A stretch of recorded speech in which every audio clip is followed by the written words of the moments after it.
Ohanami from Pandasaurus Games.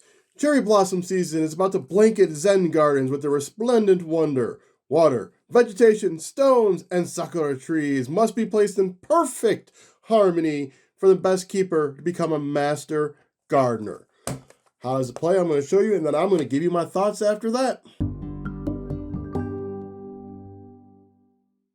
Here's a brief how to play of Ohanami. You are going to start by shuffling the cards, dealing each player 10 cards. Each player is then going to look at their hand of cards.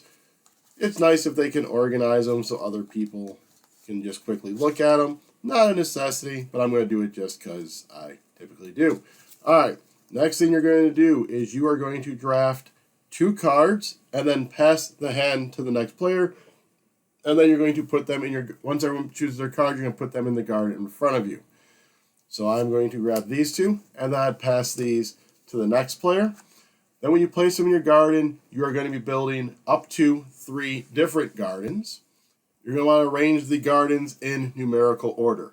You can skip as many numbers as you want.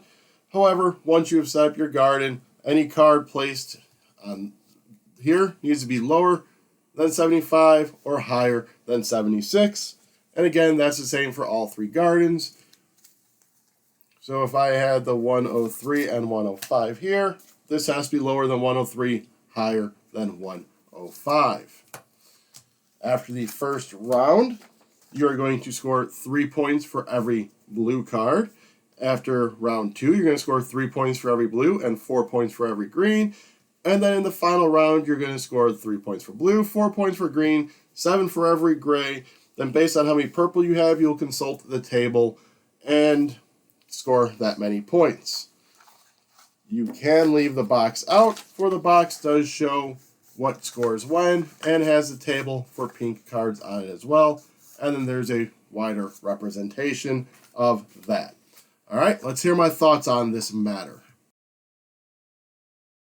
Alright, so that was a quick how to play for Ohanami.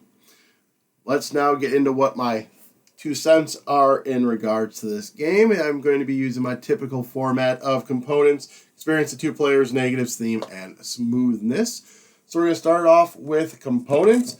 I will say I really like the components. The cards feel nice. We've played this game a bunch. Also, the fact that they have the scoring, as I showed, on the box sides is really nice because you can just put the box in the middle of the table and everyone knows how and what scores when. The art is really cool and beautiful. They have the nice colored cards that match where you are. And then the symbols also for the colorblind friendness. So like your green cards are in the green colors and all that. So it is easy to differentiate. Experience at 2 players. I will say this is going to be one of those very rare occurrences where we've barely played this at 2 players. This is typically a game that we will get the youth to play, which means we typically play at 3 players. Brian and I have played it at 2 players. Haven't noticed any difference. Really, the only difference is you're not going to go through as many cards. In most drafting card games, in a 2-player, they usually throw in a dummy player or have you cycle in through cards. This one doesn't. It's still simply 10 cards, draft 2, go at it, which we don't really mind in this one because we don't care necessarily if there's that increase in cards. The really only difference that might be is it increases the scores overall, but it never bothers us. So our experience of 2 players is just as good at higher players. So for that one. Negatives. I don't really have too many negatives on this one. I guess it's the same basic one of luck of the draw. Whenever you have a deck with, I think it's like 120 cards, you need to arrange them in a certain way. But really, that's about it. It does take up a bit more table space than you'd think for a small card game because you're getting these long gardens and each person has one. But that is about it. I mean, I'd be really nitpicking, like, oh my god, it's not a heavy strategy game. Well, it's not meant to be, guys. It's a small deck of cards with some cool gameplay. So yeah, really no negatives from me.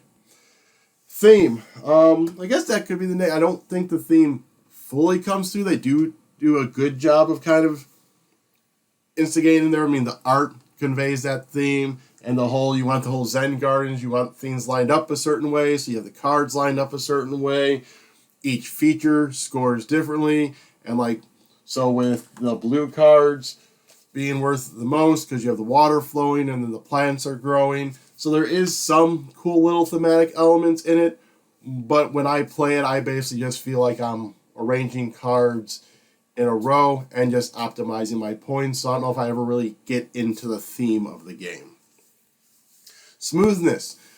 I would say this plays really smooth. The only issue you do come into sometimes, and it's kind of a mental hurdle, is even if you can't play the card here, you could play it here even though it's in the middle of here. So trying to get that weird abstract thinking of the way the cards can be played in the different rows and trying to line yourself up to have some weird overlap and maneuver stuff around.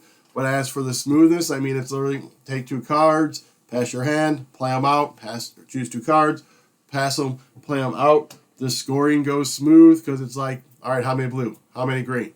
How many red? And just bam, bam, bam. So overall, I think I'm going to give this game a 4.5 golden rings out of 5. So 4.5.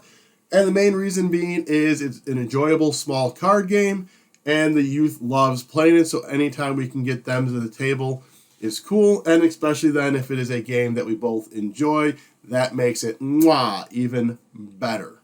So again, Ohanami from Pandasaurus Games, 4.5 golden rings out of 5.